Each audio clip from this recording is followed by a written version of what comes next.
nama dhugaadhaan onnirraa isin jaalatu yoo argattan ofirraa hin fageessinaati itti dhiyaadhaati jabeeffadha.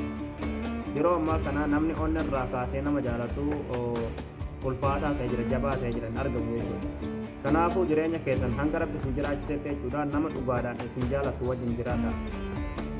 Nam ofii jaalatan osoo hin taane namni har'a jaalala dhugaa isinii kennu namni hanga dhumaadhaa isin wajjin jiraatu nama isin jaalate malee nama isin ofii jaalatanii jechuudha.